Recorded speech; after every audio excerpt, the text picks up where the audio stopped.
இன்னைக்கு உண்மையிலேயே பெரிய விபத்து ஏற்பட்டது என்று சொன்னால் ஒட்டுமொத்தமாக ஆயிரக்கணக்கானவர்கள் இன்றைக்கு பலியாகக்கூடிய மோசமான நிலைமை தான் இன்றைக்கு தீநகரிலே இருக்கிறது. விதிமுறைகளை காப்பாற்றப்பட வேண்டியவர்களே அவர்களுக்கு பாதுகாவலர்களாக இருந்து சட்டமன்றத்தில் தீர்மானத்தை போட்டு விதிமுறை மீறிய கட்டிடங்கள் இவ்வளவு காலமாக நீடித்து நிலைத்து நிற்பதற்கு காரணமாக இருந்திருக்கிறார்கள் சொன்னால் இதைவிட மோசமான தன்மை என்ன? 20 ஆண்டு காலமாக நீடித்துக் கொண்டிருக்கிறது. ஆனா பேர் என்னன்னா 5 மாடி குமரன், 10 மாடி குமரன், சரவணா ஸ்டோர், இப்படிலாம் பேரை வச்சுக்கிட்டு 10 மாடிக்கு இந்த 10 இதெல்லாம் உள்ளுக்குள்ள நடக்குது. அரசுகளையும் உங்களை போன்ற முதலமைச்சர்களையே கூட விலை பேசக்கூடிய இந்த அதிகாரம் மிக்க அயோக்கிய பயல்களுக்கு கடிவாளம் போட்டு அவங்க கட்டிடங்களை இடிக்க வேண்டிய பொறுப்பு கடமை உங்களுக்கு இருக்குது. இல்லைன்னா நீங்க மண்ணாங்கட்டி எங்களால் முடியலன்னு சொல்லிட்டு ராஜினாமா பண்ணிட்டு போயிடுங்க.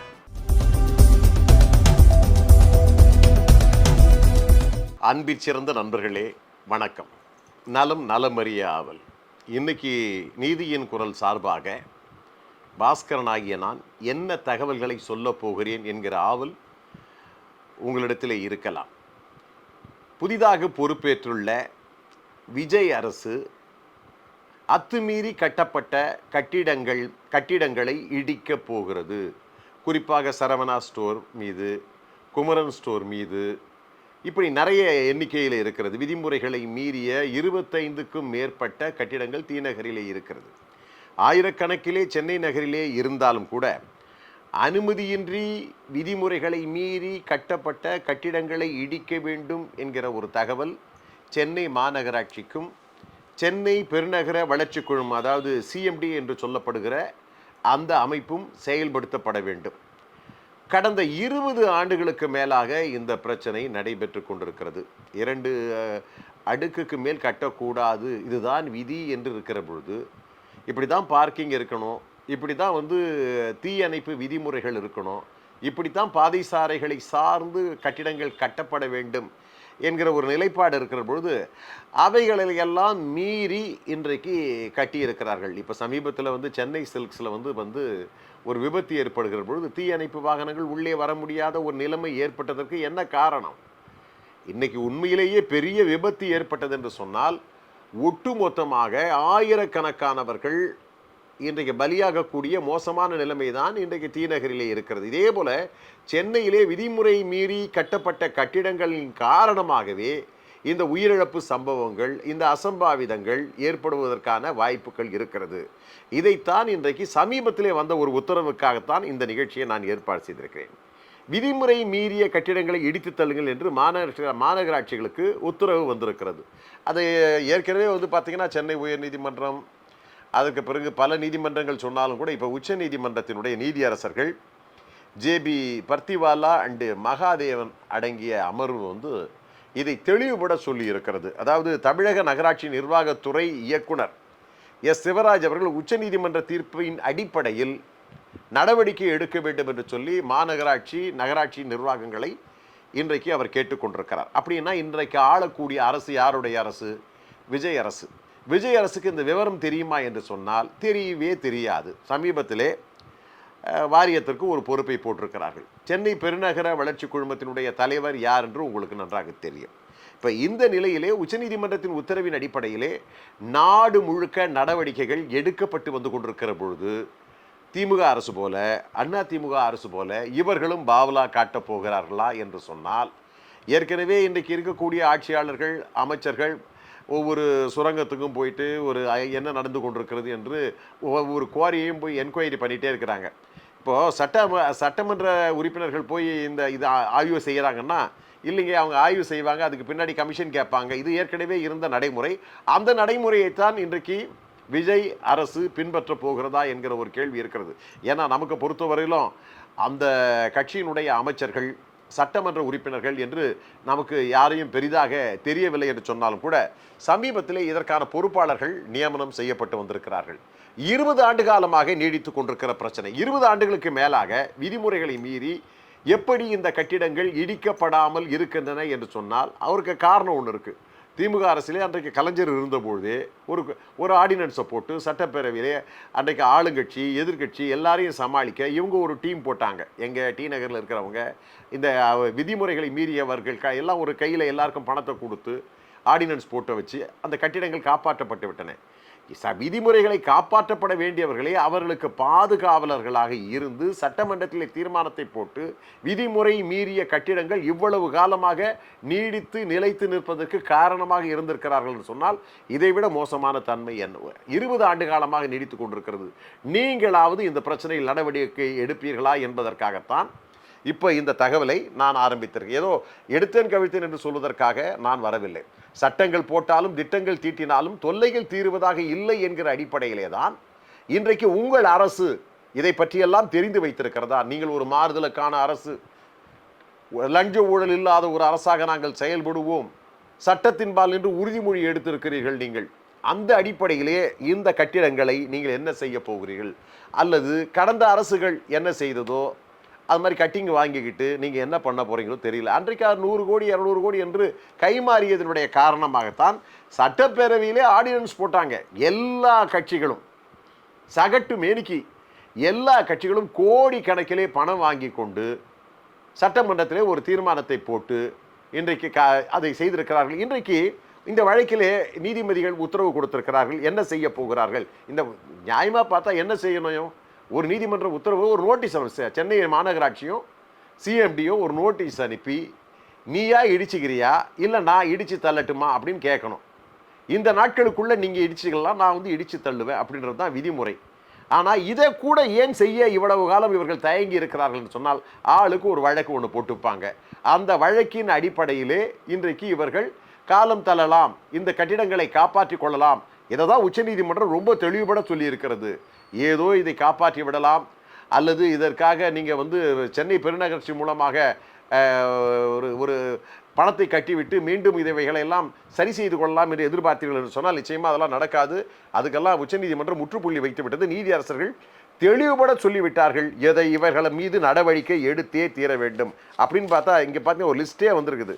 Babu shoe mart, Meenakshi real estate, textile Sudha, அப்புறம் வந்து Jayachandran textiles, Sobha and Shanmugam, NS Ramanathan jewellery, Omar Khayyam restaurant, இது மாதிரி பார்த்திங்கன்னா இந்த Gandhi art chips, Sridevi gold house, Archana sweets, Khadims, இது மாதிரி உஸ்மான் ரோடு சரவணா ஸ்டோரு, குமரன் ஸ்டோர்லாம் வந்து பார்த்திங்கன்னா இவங்கெல்லாம் வந்து பார்த்திங்கன்னா இதை காமிச்சு ஏதோ நீதிமன்றத்தில் போய் ஏதோ தடையாணை வாங்கிட்டு அந்த வழக்குகள் நடந்து கொண்டே இருக்கிறது. ஆனால் இப்போ வந்து வழக்கு உத்தரவே வந்துடுது, இவங்கெல்லாம் வந்து இடித்து தள்ளணும் அப்படின்னு சொல்லிட்டு. இவர்களெல்லாம் இது மாத்திரமல்ல, கொள்ளை அடிக்கிறதோடு மட்டுமல்ல இன்றைக்கி இதை வளைத்து போட்டிருக்கிறார்கள். தீநகரை இவர்கள் வளைத்து போட்டிருக்கிறார்கள், பார்க்கிங் என்ற பெயரிலே வளைத்து போட்டிருக்கிறார்கள். நிறைய வந்து அத்துமீறல் நடைபெற்று கொண்டிருக்கிறது.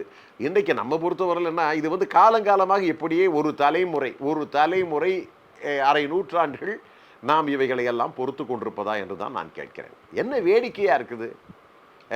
அப்போ லஞ்ச லாவண்ய ஊழலற்ற ஒரு அரசு நிர்வாகம் இருக்கிறது என்று சொன்னால் அது நீங்கள் செயல்படுத்த வேண்டும். என்ன இவங்களுக்கெல்லாம் கொம்பு முளைச்சிடுச்சு. பேரே இவங்களுக்கு வந்து பார்த்தீங்கன்னா ரெண்டு அடுக்கு மேலே கட்டக்கூடாது. ஆனால் பேர் என்னென்னா 5 மாடி குமரன், 10 மாடி குமரன், சரவணா ஸ்டோரு, இப்படிலாம் பேரை வச்சுக்கிட்டு 10 மாடி சீட்டு, இந்த 10 இதெல்லாம் வந்து உள்ளுக்குள்ளே நடக்குது. ஆனால் வெளியே எவ்வளோ வந்து இதை வந்து பார்த்தீங்கன்னா இந்த குமரன் சில்க் மேலே வழக்கு போட்டவங்களாம் யார்? அந்த பகுதியில் இருக்கக்கூடிய வசிக்கக்கூடியவர்கள் தான் போட்டிருக்காங்க, நாம் ஒன்றும் போடலை. சரவணா ஸ்டோர் மீது வழக்கு போட்டவங்களாம் யார்? அந்த பகுதி மக்கள் சார்பாகத்தான் வழக்கு போடப்பட்டு இது விதிமுறைகள் மீறி இருக்கிறது என்று அரசாங்கத்துக்கு தெரியும், சென்னை மாநகராட்சிக்கு தெரியும், சென்னை பெருநகர வளர்ச்சி குழுமத்துக்கும் தெரியும். ஏன் இவங்களாம் ஆய்வு பண்ணுறது இல்லையா? நான் கேட்குறேன். ஆய்வு பண்ணாமல் என்ன பண்ணிக்கிட்டு இருக்கீங்க? ஆய்வு பண்ண வேண்டியது தானே. ஆய்வு பண்ணி நோட்டீஸ் கொடுக்க வேண்டியது தானே. நோட்டீஸை கொடுப்பாங்க, ஆய்வு பண்ணுவாங்க, ஆனால் இவங்க கட்டிங் வாங்கிட்டு வீட்டுக்கு வந்துடுவாங்க. இதைத்தான் மாண்புமிகு தமிழக முதலமைச்சர் விஜய் அவர்களே உங்கள் கவனத்திற்கு நான் கொண்டு வருகிறேன். உங்களால் செய்ய முடியுமானா எதுவுமே முடியாதது எதுவுமே கிடையாதுங்க, எல்லாத்தையும் முடியுங்க. நீங்கள் என்ன நீங்களாக வந்து கெண்டப்பாறையை கொண்டு போய் இடிக்க போகிறீங்க?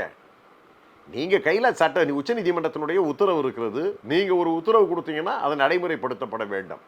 ஏன்னா இப்படி எல்லாம் தொடர்ச்சியாக விதிமுறைகளை மீறி இவர்கள் செயல்பட்டு கொண்டிருந்தார்கள் என்று சொன்னால் இனிமே சட்டத்தின்பால் எதுவுமே நடக்காது, பணத்தின்பால் தான் நடந்து கொண்டிருக்கும். இந்த அதிகாரிக பயல்க ஒட்டு மொத்தமாக கோடிக்கணக்கில் சம்பாரித்து கொட்டிக்கிட்டு இருக்கானுங்க. அதுக்கு நீங்கள் ஒரு கடிவாளம் போடணும். ஏற்கனவே எத்தனை அதிகாரிகள் கோடி கணக்கில் இன்றைக்கி எவ்வளோ தூரம் நீ சம்பாரித்து வச்சுருக்கானுங்க தெரியுமா உங்களுக்கு? முதல்ல இதற்கெல்லாம் ஒரு ஆய்வு செய்து, இதுக்கு நான் வெள்ளை அறிக்கை கேட்குறேன், சிவப்பு அறிக்கை கேட்கறலாம் சொல்லிட்டு இருக்க வேணாம். நீதிமன்ற உத்தரவுகளை வச்சுக்கிட்டு இந்த பயல்கள் எல்லாரையுமே வந்து இவ ஏறக்குறைய ஒரு அத்துமீறி இருக்கிற அடங்காத அத்துமீறி இருக்கக்கூடிய அரசுகளையும் உங்களை போன்ற முதலமைச்சர்களையே கூட விலை பேசக்கூடிய இந்த அதிகாரம் மிக்க அயோக்கிய பயல்களுக்கு கடிவாளம் போட்டு அவங்க கட்டிடங்களை இடிக்க வேண்டிய பொறுப்பு கடமை உங்களுக்கு இருக்குது. இல்லைன்னா நீங்கள் மண்ணாங்கட்டி எங்களால் முடியலன்னு சொல்லிட்டு ராஜினாமா பண்ணிட்டு போயிடுங்க. ஏன்னா இதில் சம்மந்தப்பட்டவன் நான். 2007 மக்கள் தொலைக்காட்சியில் டிராஃபிக் ராமசாமி தொடர்ந்த ஒரு வழக்கின் அடிப்படையில் கூட இந்த நிகழ்வுகள் நடைபெற்றன. அதற்கு நானும் ஒரு காரணம். அதனால தான் இந்த கோபம் கொப்பளித்து கொண்டு வருகிறது. 20 ஆண்டுகள் 2007 நடைபெற்ற அந்த நிகழ்வின் காரணமாக, கொடுக்கப்பட்ட உத்தரவின் காரணமாக. அதுக்கப்புறம் அந்த அப்பாவி டிராஃபிக் ராமசாமியே விலை பேச நீங்கள் போனீங்க. எனக்கு தெரியும் அந்த நிகழ்வுகள் எல்லாம். அவரை கூப்பிட்டு குளிப்பாட்டணும்னு வேற நினைச்சிங்க நீங்கள். அந்த மனுஷன் இறந்து போயிட்டார். கேள்வி கேட்குற அந்த மனுஷன் இறந்து போயிட்டார். இன்னைக்கு இந்த உத்தரவை வந்திருக்கிறது.